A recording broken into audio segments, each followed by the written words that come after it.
If this anime isn't gay, I'm an alien. I'm not from this planet.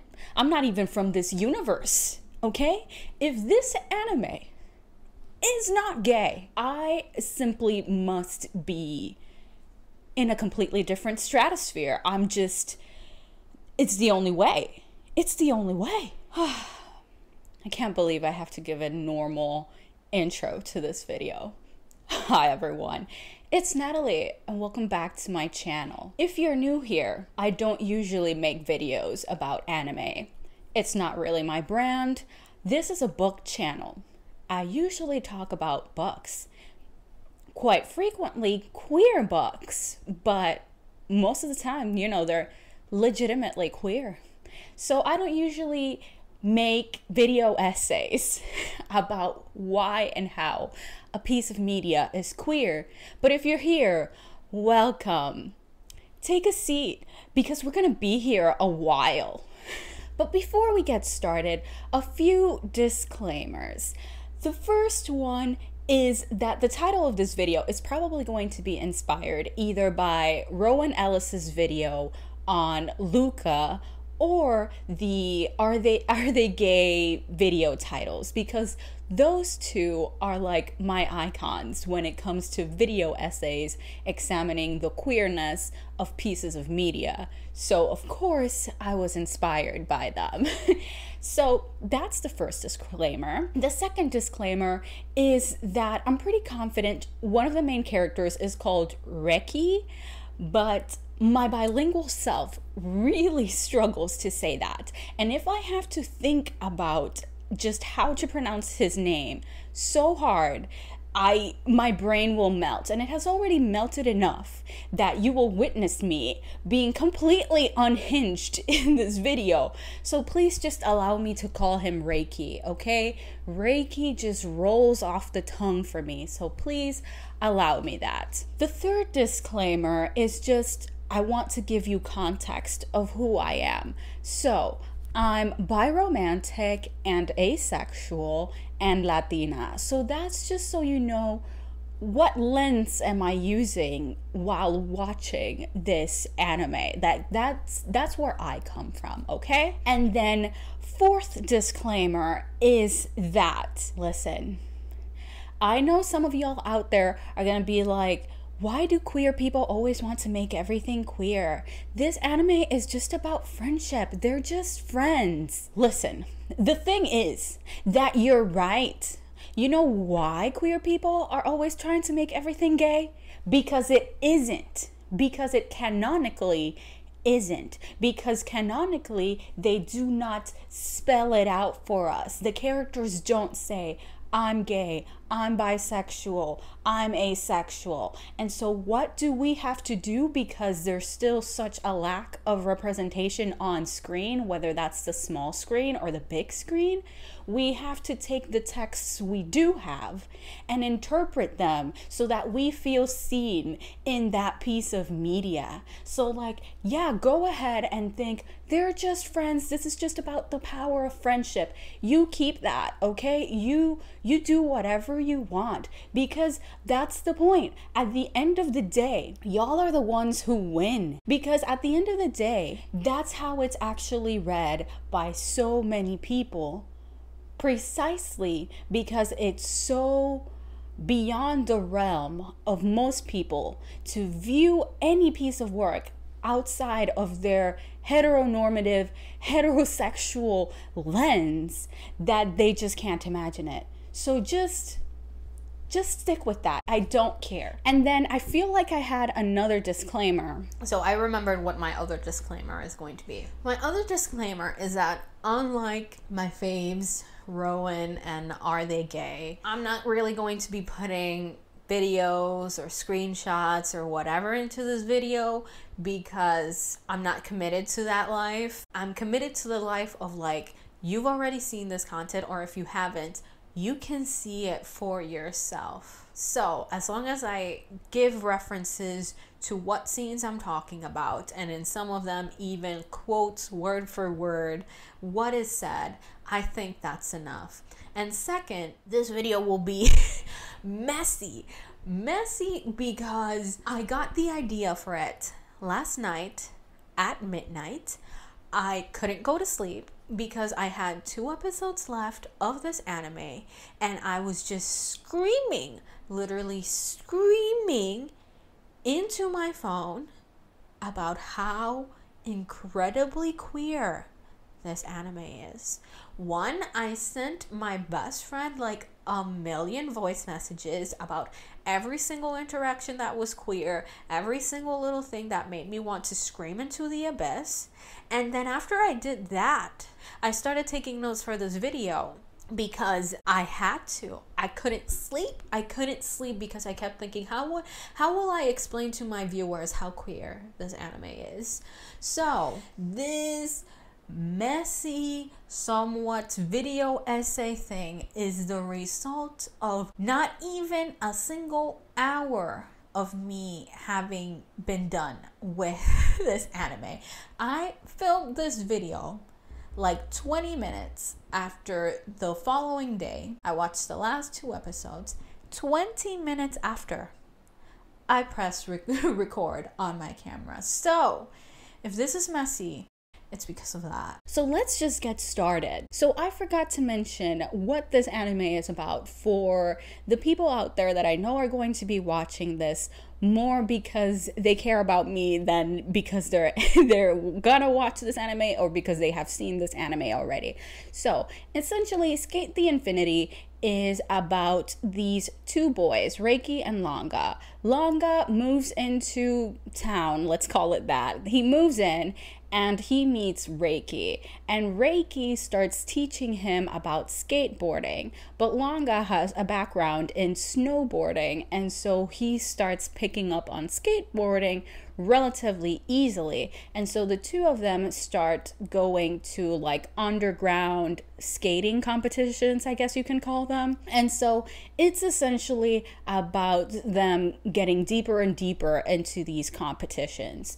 So our main players and the characters I'm going to be talking about are obviously Reki and Langa, and then I'm going to mention just slightly Shadow, who at first is presented as an antagonist, and then Cherry and Joe, and then Miya, and then our true antagonist, which is Adam. Those are the primary characters I'm going to be talking about, and of course they're all skaters. So I started this anime, I think it was earlier this week. It's Friday, it's the 27th?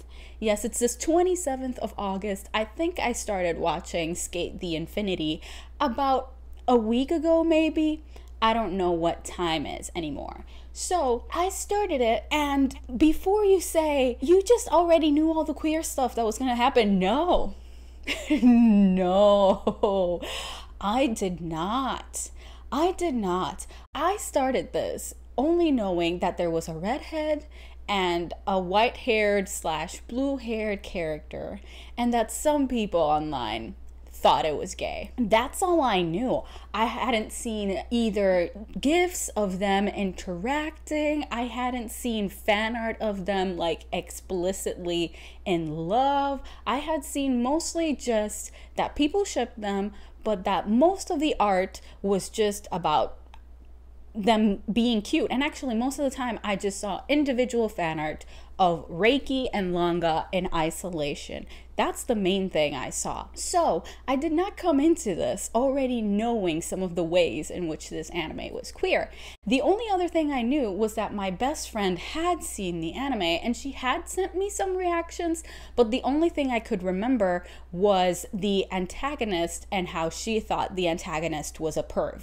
That was everything in my memory. So when I started the anime, in the first few episodes, I was kind of like, huh, this is not particularly gay. I was 6 episodes in and I was like, sure, Langa and Reki could be gay, but it's not like incredibly obvious, you know? Like it's a maybe. It's a maybe from me.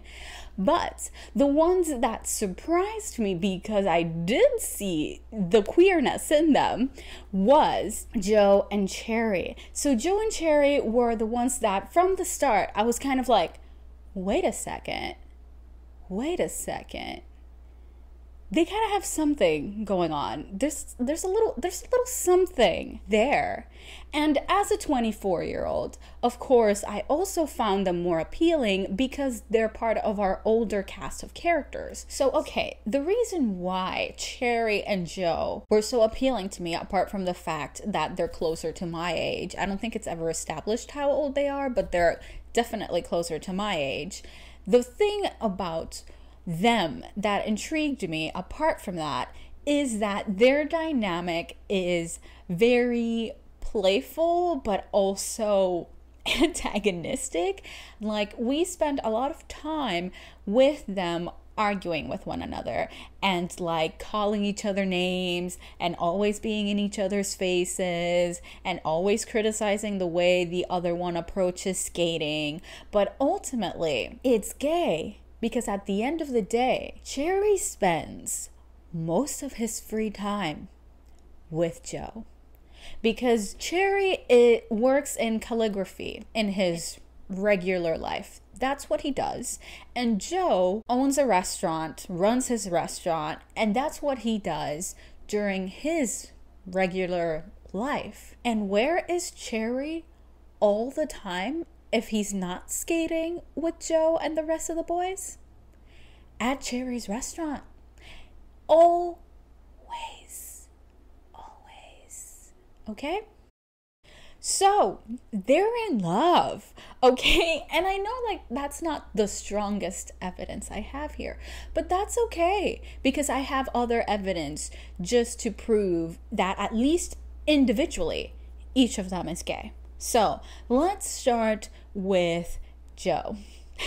I'm going to start with Joe because he's perfect, I guess, for the stereotype of the promiscuous bisexual, but it's different because he's just basically a fuckboy. He's presented essentially as a fuckboy. He's buff, muscular, you know, like all the girls are after him, and he definitely gets the ladies, okay? Whatever lady he wants, she's gonna say yes. But the most perfect piece of evidence of why Joe is actually bisexual is that there's this scene where they go to the beach, and when I say they, I mean the main guys, Reki, Langa, Shadow, Miya, Cherry, and Joe. They all go to the beach. And while they're at the beach, essentially everyone's getting annoyed that Joe is off by himself, flirting with girls and getting all the attention of girls. And so they're trying to steal that attention away from Joe. And so Miya, the precious mean child that he is, he runs after Joe and he's like, please don't take my dad away from me. And Joe was like, what are you saying? Shut up. You're not my kid. And Mia's like, please don't take me. My mom's over there and she's very upset. And the camera pans to Cherry from his feet and slowly upwards. And it's understood that we are seeing this from the perspective of Joe. And so the shot begins with like this very sensual thing, very much as if we were seeing a love interest. And then it reaches Cherry's face. And for at least a second, Joe is still thinking, oh my God, she's pretty. And then he realizes, it takes him a minute to be like, wait, that's Cherry. I wonder, truly, I wonder, what does it mean? What does it mean? Anyway, so that's Joe. That's the strongest piece. There's more, but that's just basically the strongest piece of evidence. Now, Cherry, if there are two characters in this anime that are undeniably, and I mean undeniably, queer, it is Cherry and Adam. Undeniable, okay? And here's why. Cherry and Joe could actually get any girl they wanted, because in the competitions, whenever the two of them show up, they both always get girls screaming their names, cheering for them, talking about how amazing they are. The difference is that Joe is a fuckboy, and Cherry could not care less about the female attention. He never acknowledges it. He never tries to go after any women. Nothing. The most important woman in Cherry's life is an AI. It's his AI skateboard, Carla. That is the most important woman in Cherry's life. No other woman. I dare you to find me the woman that Cherry is interested in. A single one that he shows interest in. Show her to me, because I don't think she exists. Women are interested in him, but he does not reciprocate. And then what's further evidence that he's queer? There's this perfect shot where finally Cherry and Adam are competing against one another. Cherry has been wanting to compete against Adam for a very, very long time. Both, actually, Joe and Cherry are really want to compete against Adam. And here's why. While they were both in high school, I think, because I think Adam, at some point, it's mentioned that he goes to college in the US. So while they're in high school, the three of them meet, and the three of them start skating together. And it's very fun, and it's very lighthearted, and they're very, very, very much just having a good time, right? So now that Cherry and Adam are finally going to confront each other while skating, there's this whole thing where Cherry is having flashbacks to that time of the three of them together. And literally, the way the image presents how Cherry views Adam is romantic. There's like sparkly, glowing stuff around Adam. The background is kind of fuzzy and like, you know the vibes of when a love interest is being put in front of you in an anime. You know the vibes, and those are exactly the vibes that are there. And then what happens? Adam literally slaps Cherry in the face with his skateboard, and when that happens, what does Cherry see? The picture of the three of them, Cherry, Joe, and Adam, but with a focus on Adam fracturing, breaking apart, like his heart is breaking. Give me a heterosexual explanation for that, because I cannot see it. I just can't. And based on all of that, Cherry is queer. And personally, I headcanon him as demisexual. That's just me. Okay? And I'm not married to that. Well, I kind of am, but like, I'm not trying to say that there's 100% evidence of that in the anime. I'm just saying that that's my preferred interpretation of Cherry. He is demi, and that's why he has only ever really been interested in Adam and Joe. So, now that we have talked about Cherry, let's talk about the purpose Cherry and Joe together serve when interacting with Reki and Langa. The interactions mainly, I'm going to be honest, mainly of Joe with the boys is very much like an elder queer trying to impart wisdom on the baby queers.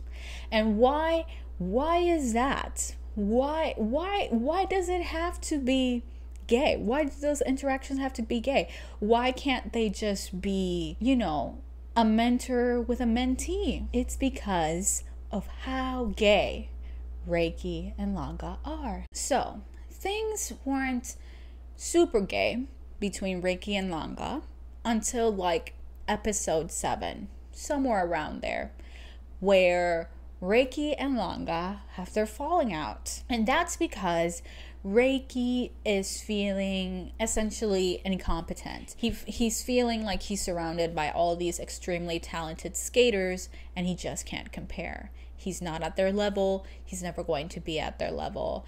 And he's like, what's the point of me skating anymore? And so he starts icing out Langa, starts pulling away from him, talking less to him, ignoring him, etc. So there's this one scene where Reki is finally giving in and going to tell Langa, essentially, we can't hang out anymore. And so he says, like, basically, like, do whatever you want. I'm not going to be there. Okay? And so Reki walks away. And when he walks away from Langa, he doesn't say it to Langa, but when he walks away from Langa, he says, and I quote, "You and I aren't a good match anymore." That, my friends, is a breakup line. Breakup. Okay? That's a breakup line. Okay? So, it all begins there. So, Reki and Langa have their falling out, and they're both not handling it well. They both essentially get depressed because they're not hanging out anymore. And so first we have Langa, who's trying to process all of this. He's like, I don't understand why Langa doesn't want to hang out anymore. And so one day he's sitting having dinner with his mom, and it's essentially this whole conversation where Langa is like, I messed up a relationship with someone, I don't know what to do. And Langa's mom is like, do you like this person? And Langa's like, yes. And so his mom is like, then you, in other words, she's like, you have to be emotionally vulnerable. You have to talk about how you feel and explain how you feel. And Langa's like, I don't know, I can't do that.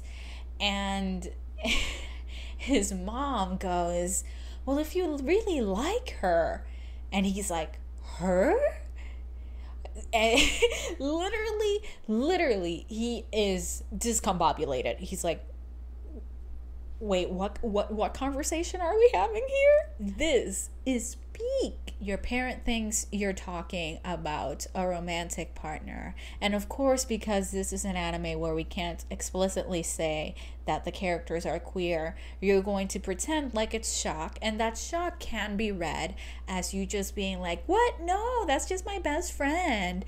But instead, the only thing he says is like, she or her? He is confused. He's like, what her? Why would it ever be a her? So that's Exhibit A. The whole falling out is interpreted by his mother like he's romantically interested in someone and there's something not working out.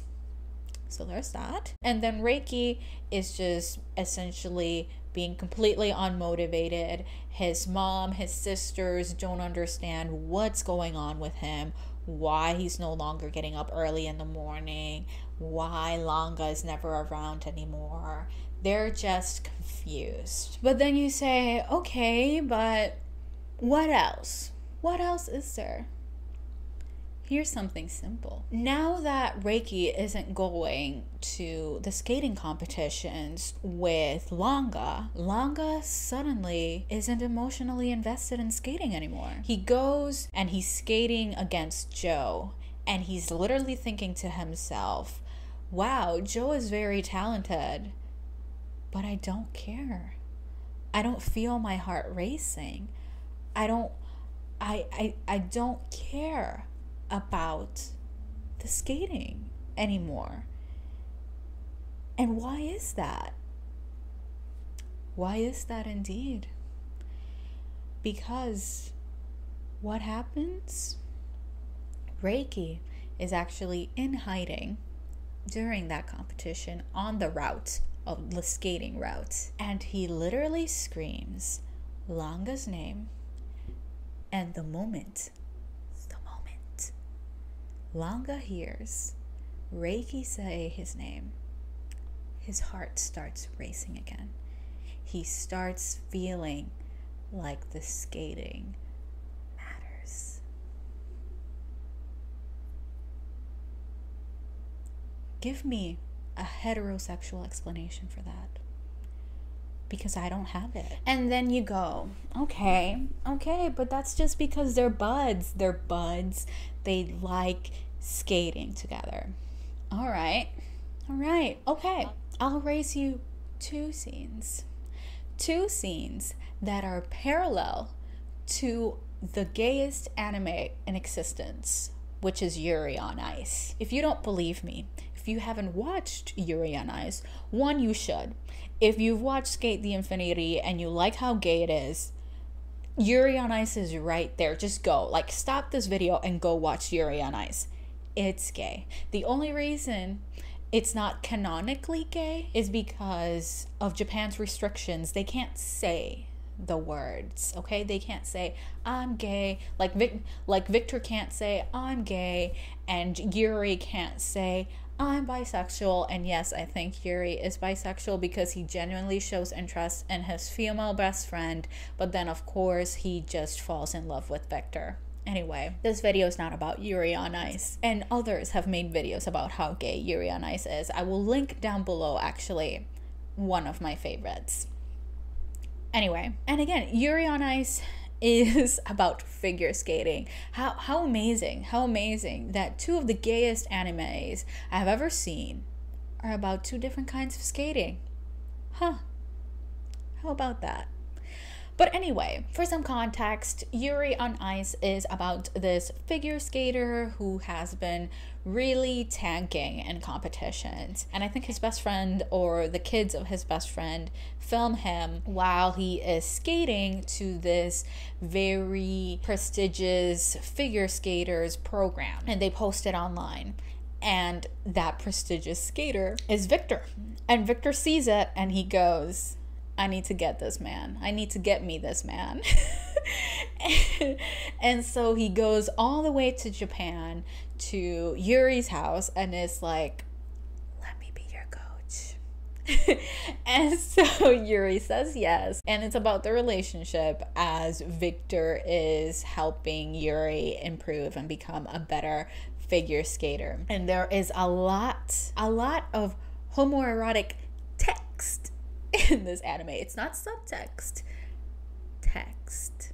And we're going to talk about two scenes that are important in Yuri on Ice, and we're going to compare them to Sk8 the Infinity. So, in Yuri on Ice, in the infamous airport scene, which if y'all have seen the anime, you know exactly the scene I'm talking about.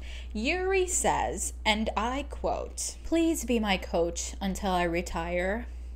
And Victor says, I wish you'd never retire. The sentiment in that exchange is literally the same sentiment in this exchange between Reki and Langa. They have finally made up. They're going to spend their time skating again. And what does Reki say? I want to skate together with you a lot more. Tomorrow, the day after that, and long after that. And Langa says, I want to infinitely skate together with you. Is that not the same thing? Is there not an implied, I want to do this with you forever? I don't want it to end. That is not heterosexual. And then we have a second parallel scene with Yuri on Ice. This one I'm doing a little bit more based on memory because I just sat down to make this video. So in Yuri on Ice, there's this one scene, I can't remember the full context, where Yuri skates his program, and when it ends, we have a shot of Victor literally running across the rink so he can get to the spot where he can most easily reach Yuri after his program is done. And what happens? Yuri skates towards Victor. Victor runs towards Yuri, and they collide together in the iconic "Is it a kiss? Is it a hug?" scene of Yuri on Ice. So what happens in Sk8 the Infinity? I'm glad you asked. So we're in the moment where Adam and Langa are finally competing against each other, and they're down to the finish line.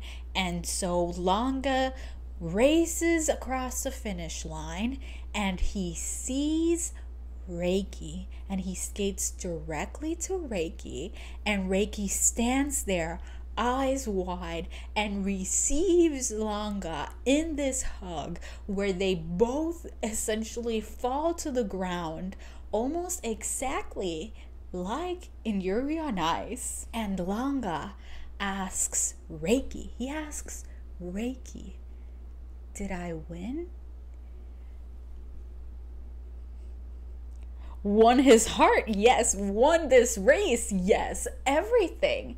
Like Langa didn't look for confirmation from anyone else. He ran directly to Reki and wanted Reki to tell him, did I win? But it's heterosexual. It's completely just friends being friends. And that's exactly why at the end of the season, Langa is skating at night, and he's like essentially having this very philosophical monologue about happiness, and he didn't know what happiness was. And then he says, my happiness is, and the camera pans towards Reki. What does that mean? I wonder. Could it possibly mean that Reki is his happiness?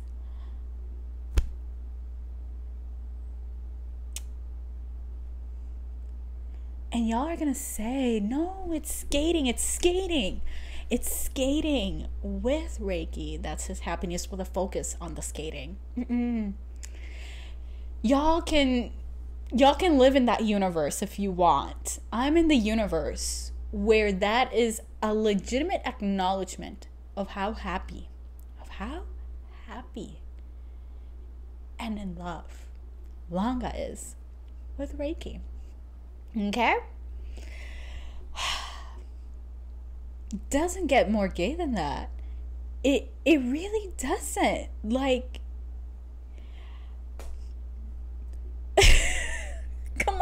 come on. So, okay, let's circle back because all of this started with me saying that Joe in particular serves a very queer mentor thing with Reki and Langa. And where do we see that? How does that all come together? So here's how. So there's this competition, I can't remember which one it is, in which Langa breaks his board while he's skating.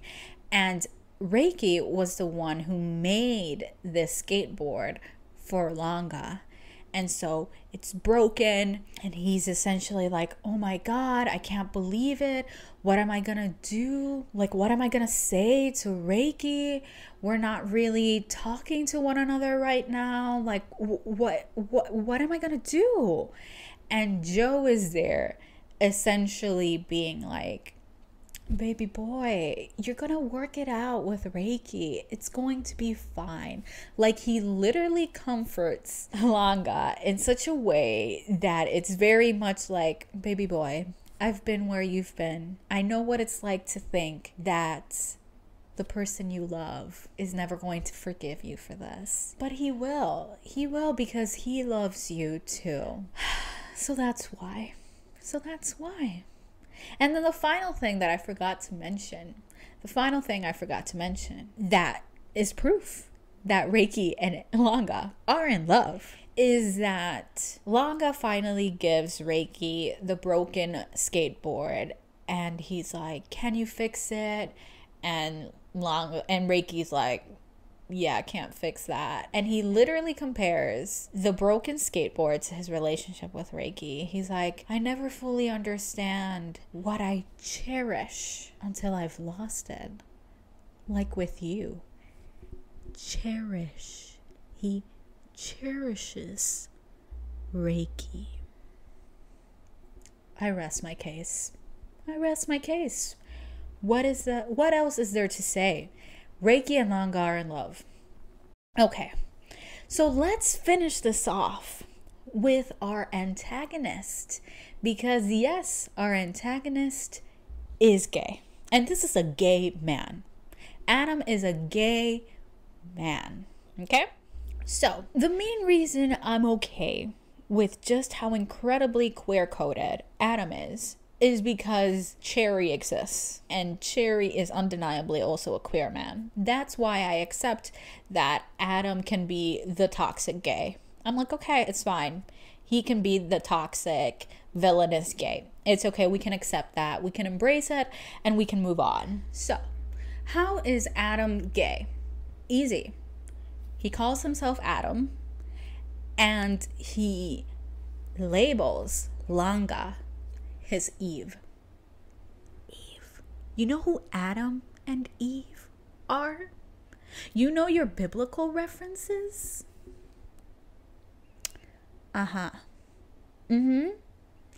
So let's not go into the perviness, the pedophilia, the whole boy, why are you a grown man obsessed with a teenager? Let's not go into that because that's a whole conversation in and of itself. Let's focus on that whole thing of Adam trying to find his Eve, but the potential Eves are always men. I wonder.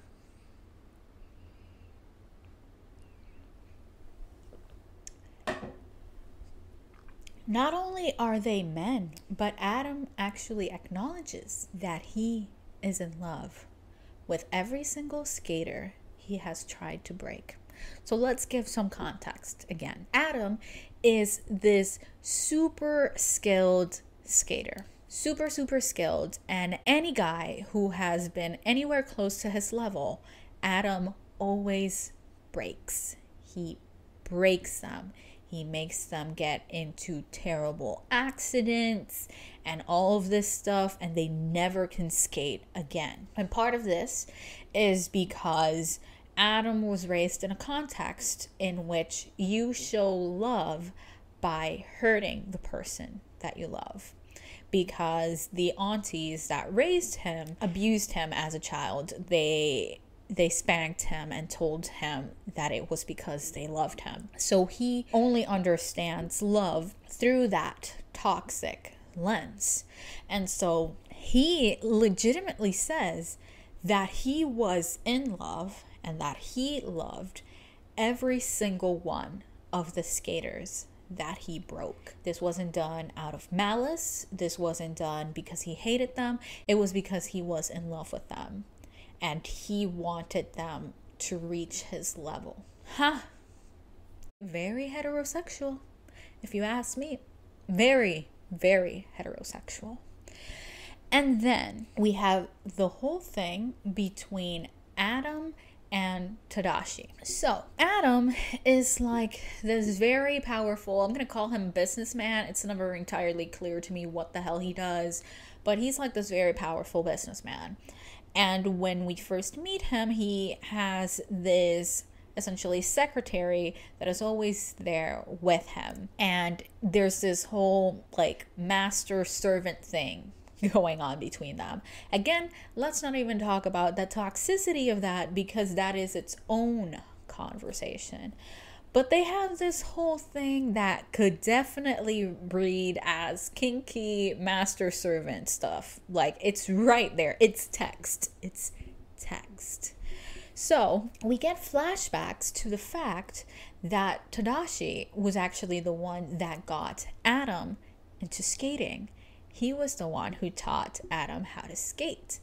And when we see these scenes of them together as kids, and it very easily reads as the first love Adam had. Tadashi is Adam's first love. It's his childhood love, so it's very obviously innocent. There's nothing sexual about it, but it very much can read as your first queer crush. But then they have a falling out, which is actually what messes up Adam so much. There's this one point where either Adam's father or someone important tells Adam, you have to stop skating. You can't do this anymore. It's not respectable. It's not all of this stuff. Just stop. And Tadashi is there when that happens. And Adam never forgave that Tadashi didn't stand up for him, didn't say anything, just stayed there in silence while Adam's most beloved thing was taken from him. So that's what began the divide, where skating was no longer fun for Adam.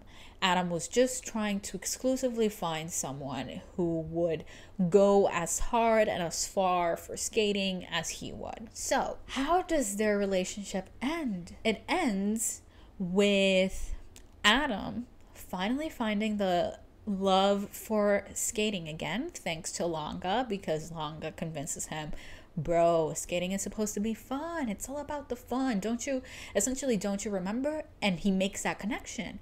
He remembers feeling how fun it was to skate with Tadashi. And then the last we see of Adam and Tadashi, it's literally this whole moment where Tadashi has been working all this time under the assumption that if a scandal broke out, he would be the scapegoat.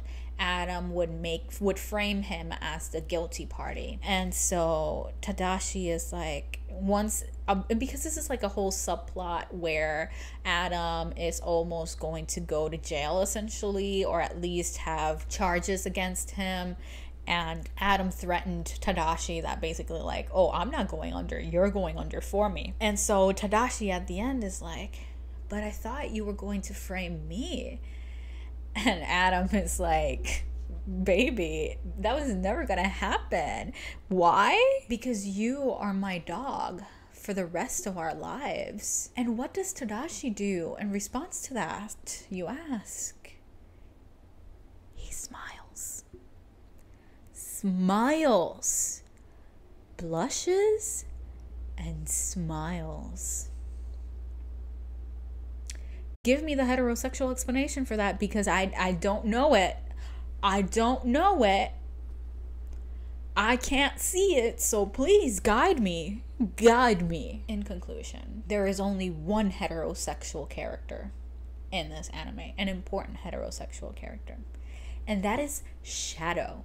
Shadow is the only straight man in this anime. Okay? Again, of the characters that matter, Shadow is the only straight man here. And why? Because he is razor focused on his crush, on his like either co-worker or his boss, one of those things. He is in love with this woman, he wants to be with this woman, and he only ever wants to be with her. And there's only like one other scene where he's like jealous that Joe is getting women and he's not. So Shadow is the only straight man here. Only one. And then Miya doesn't really get into this conversation because he's a little bit too young. Again, I know I just gave the reading of Adam and Tadashi having a childhood crush on one another, but with Miya is a little bit different because we just don't get that much of him. Like, the closest I could give is that maybe he's gay because he has this whole thing where he's a very, very talented child skater. I don't know the formal terminology here, but he's essentially, he's very talented even though he's a kid, and all the other kids around him basically started getting jealous of his talent and no longer wanted to hang out with him. And so he essentially isolated himself and was like, then I'm not going to care about anyone, because anyone who ever comes into my life is going to leave. No one is going to say, because they're all going to get jealous of me. And so there's this whole subplot where he gets mad with Reki because Reki recognizes that Miya is purposefully like holding himself back from other people, and he's like, no, skating is about like having fun, being with friends, whatever. I'm your friend, I'm not going to leave you. And Miya literally says, I'm going to pretend like I'm not hurt by the fact that you broke your promise, which is Reki breaks it because he walks away from skating because he's hurt, you know? So arguably, Miya has kind of a crush on Reki, maybe, but I'm not committed to that. I wouldn't risk it all for that. Like, it's a maybe from me. And ultimately, like, Reki shows no romantic interest in Miya at all. It would just be like a one-sided crush on, like, he's a few years older than me, he has his stuff a bit more figured out than I do, so I kind of like him. It would be that kind of thing. And then the last thing we see of Miya is that he's walking down a hall at his school, and his ex-friend walks past him and says something. We don't know what he says, but he says something, and Miya smiles, like this very, very happy smile. So if we want to maybe read that as another, that's his first childhood crush thing, then maybe. But again, not committed to it. But after all of that, after this eternal video, that is why this anime is queer as hell. Incredibly queer. Like, I thought it was just gonna be about Reki and Langa having homoerotic interactions, but so much. It was like a fountain of gay was spewing it out. I'm like, wow, outstanding, incredible, amazing. So yeah, that's everything I have to say. That's all I have to say. Please leave in the comments, I guess, anything. Like, I'm mentally preparing myself for the fact that there might be negative comments, there might be positive comments, I don't know, but share your thoughts. Actually, share more textual evidence in the comments about how queer this anime is, because there's just so much. I can promise you that I've forgotten about a bunch of stuff because there's so much. But anyway, that's it for today's video. Thank you all so much for watching. If you enjoyed this video, please don't forget to like, comment, and subscribe. If you would like to follow me on any of my social media, I will have the links to that down below in the description. But for now, see you next time.